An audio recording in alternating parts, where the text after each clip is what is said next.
पश्चिम Asia इस समय बारूद के उस मोड़ पर है जहां सीज फायर सिर्फ कागजों पर जिंदा है, जमीन पर नहीं। नमस्कार, कचहरी में आपके साथ इस वक्त मैं आशुतोष चतुर्वेदी। आज सबसे पहले आपको डोनाल्ड ट्रंप की बेबसी दिखाएंगे, क्योंकि उनके कहने के बावजूद इजराइल लेबनान में हमले कर रहा है। इन हमलों पर मुस्तफा ने कौन सी रेड लाइन खींच दी है, ये आपको बताएंगे। और इसके बाद बात होगी कुवैत पर हुए हमलों की, नई तस्वीरें भी आपके सामने रखेंगे, दिखाएंगे।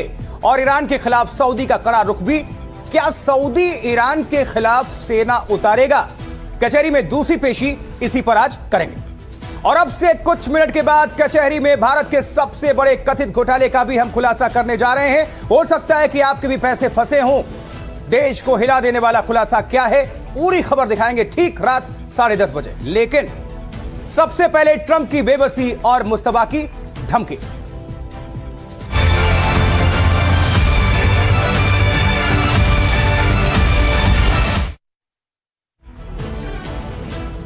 तो पश्चिम एशिया इस समय बारूद के उस मोड़ पर है जहां सीज फायर सिर्फ कागजों पर जिंदा है, जमीन पर नहीं। क्या लेबनान महायुद्ध का नया सेंटर बन चुका है? संयुक्त राष्ट्र के शांति सैनिकों पर हमले हो रहे हैं। हिजबुल्लाह नए समझौते को खारिज करके ड्रोन से इजरायली कमांडर्स को टारगेट कर रहा है, निशाना साध रहा है। और इजराइल ने बेरूत को अपनी नई रेड लाइन बता दिया है। लेकिन सबसे बड़ी बेबसी वाशिंगटन में देखने को मिल रही है। डोनाल्ड ट्रंप खुद को मास्टर नेगोशिएटर कहते हैं, मुस्तफा खामनेई से मुलाकात की बिसात भी चाहते हैं। लेकिन हकीकत यह है कि ना इजराइल उनकी सुन रहा है और ना ईरान। और ऊपर से मुस्तफा खामनेई ने साफ कर दिया है कि ईरान अपनी संप्रभुता से रची जो रत्ती भर भी कहते हैं वो समझौता नहीं करेगा। इधर घर के अंदर अमेरिकी सांसद या संसद कह लीजिए, सीधा संसद भी ट्रंप के ऊपर कतर रहे हैं। और बाहर उनके सीज फायर का मतलब सिर्फ छोटे मोटे धमाके बनकर रह गए हैं। तो सवाल यही है कि क्या यह शांति की कोशिश है या महायुद्ध से पहले अपनी बंदूकें लोड रखने की खतरनाक जिद? कचहरी में इसी मुद्दे पर हमारी आज की पहली पेशी।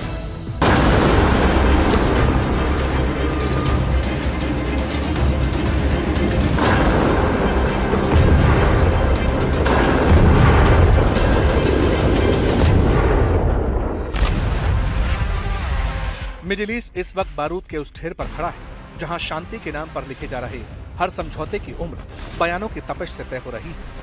दुनिया को लगता है कि सीजफायर हो चुका है, लेकिन हकीकत यह है कि जंग रुकी नहीं, उसने सिर्फ अपना चोला बदल दिया है।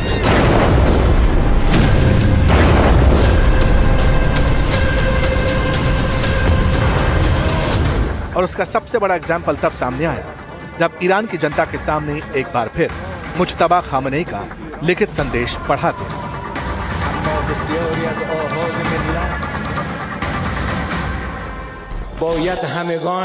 ईरान के आवाम के लिए मेरा सीधा संदेश है, मजबूती से डटे रहें, एकजुट रहें और दुश्मन के प्रोपेगेंडा को हवा न दें।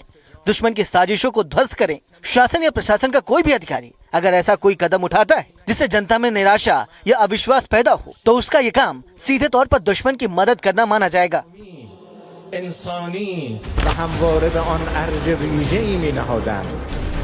लेकिन आपने गौर किया, इस बार मुज्तबा के ईरान के नाम दिए संदेश में फर्क था।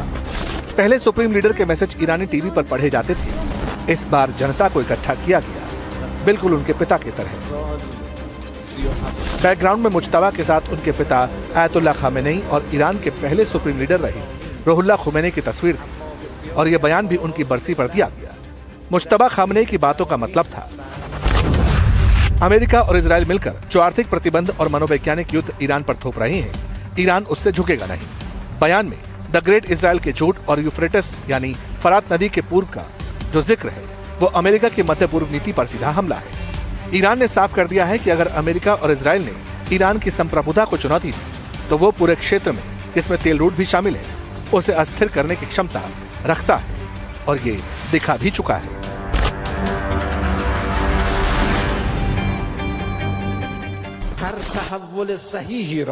सैन्य मोर्चों और युद्ध के मैदान में नुकसान उठाने के बाद अब दुश्मन ने एक हाइब्रिड वॉर छेड़ दिया है। इस साजिश के दो ही मकसद हैं। पहला, ईरान के जनता के हौसले और भरोसे को तोड़ना, और दूसरा, हमारे अधिकारियों को दबाव में लाकर गलत फैसले करने के लिए मजबूर करना।